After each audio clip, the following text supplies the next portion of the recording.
She screamed at my wife, pointing right at her face. "You're trespassing! You don't belong here!" My wife stood frozen near our front porch, holding the grocery bag she had just brought in. A white SUV pulled up fast, and out jumped two men in cheap uniforms, badges clipped to their belts, but something about them didn't feel right. One of them barked, "Ma'am, you're under arrest for violating HOA community law." My wife looked confused and whispered, "What? This is our home. What law are you even talking about?"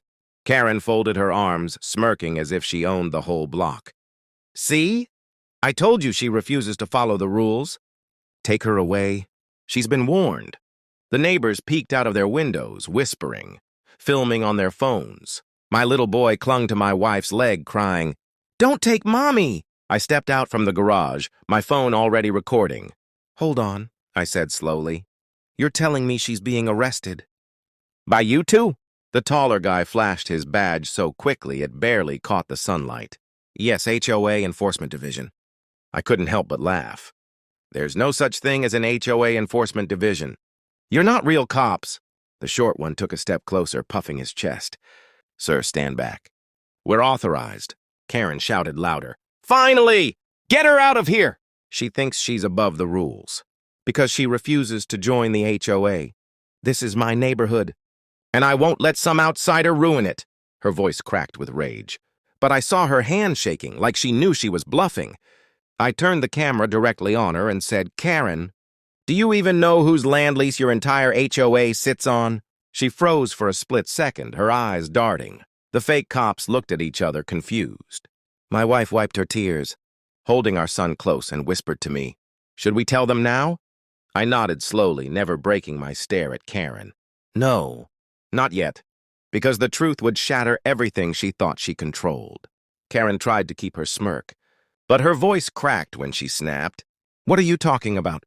This neighborhood belongs to the HOA. We run everything here." The two fake cops puffed up behind her, but I caught the nervous glance one of them threw at the other.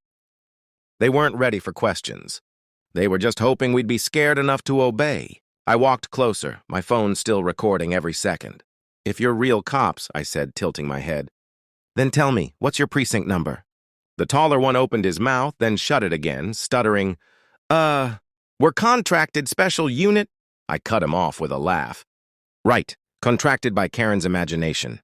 Karen stomped her foot on the driveway like a spoiled child. "Don't listen to him. He's dangerous. He's trying to take over our community. Arrest his wife now!" My little boy's grip tightened on my wife's hand, his voice trembling. "Daddy, are they going to take Mommy away?" I bent down and kissed his head. "Not a chance, buddy." That's when the short officer grabbed my wife's arm. "Ma'am, come with us now."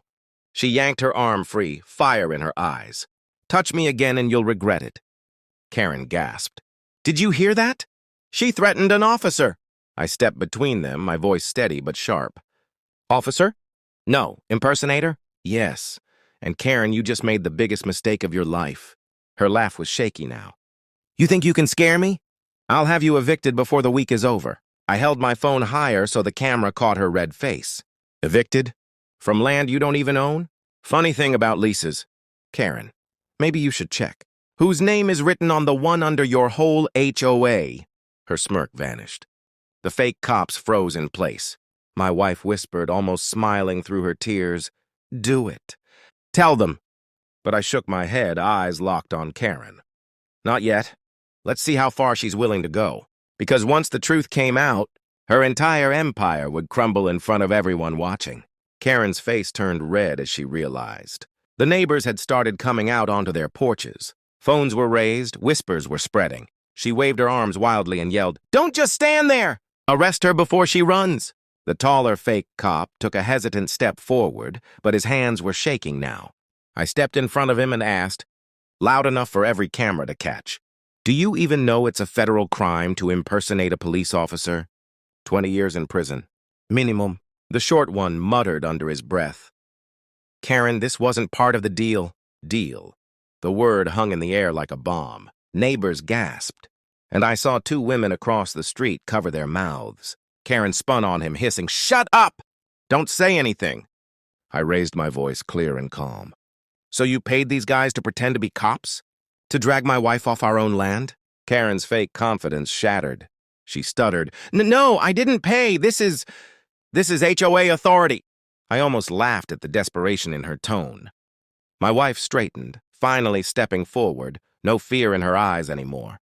Karen, you should have never messed with me. You had no idea who you were threatening. Karen sneered, trying to recover. Oh, please. You're nobody.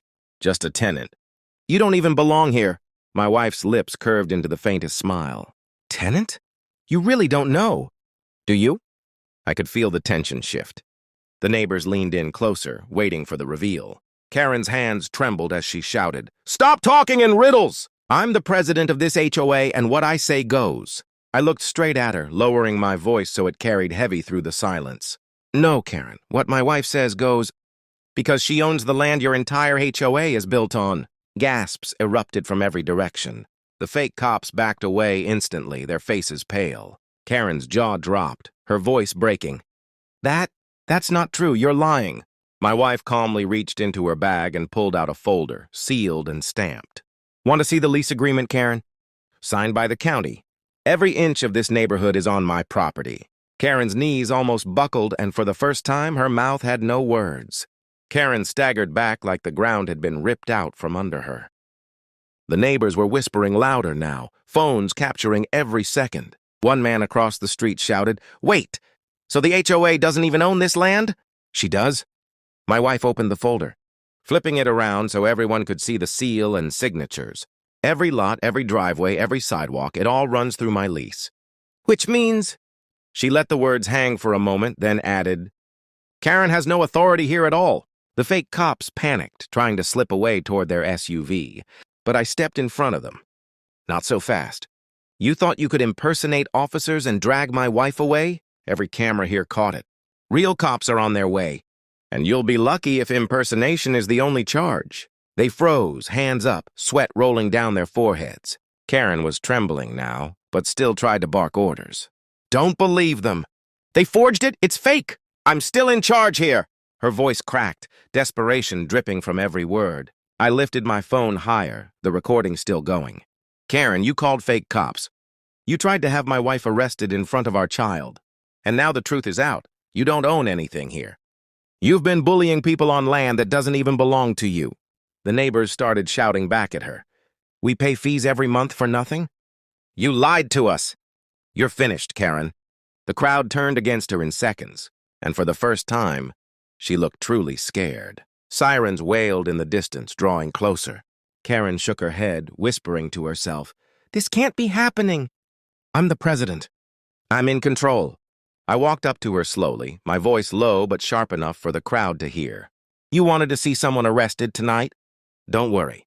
You'll get your wish. The real police cars pulled up, lights flashing across every house. Officers stepped out and the neighbors erupted in cheers. Karen's face went pale as one officer said firmly, Ma'am, we need to talk to you about impersonating, law enforcement, and filing false reports. My wife held our son close, finally smiling as she whispered to him, See? Mommy's not going anywhere. And as Karen was led away in handcuffs, the neighbors cheered louder. One of them shouted, That's justice! Another yelled, She finally got what she deserved! I turned to my wife, wrapping my arm around her. They thought they could scare us with fake power. But this is our land, and no one pushes my family around. She looked up at me with tears of relief in her eyes and said softly, Now they finally know who really runs this neighborhood.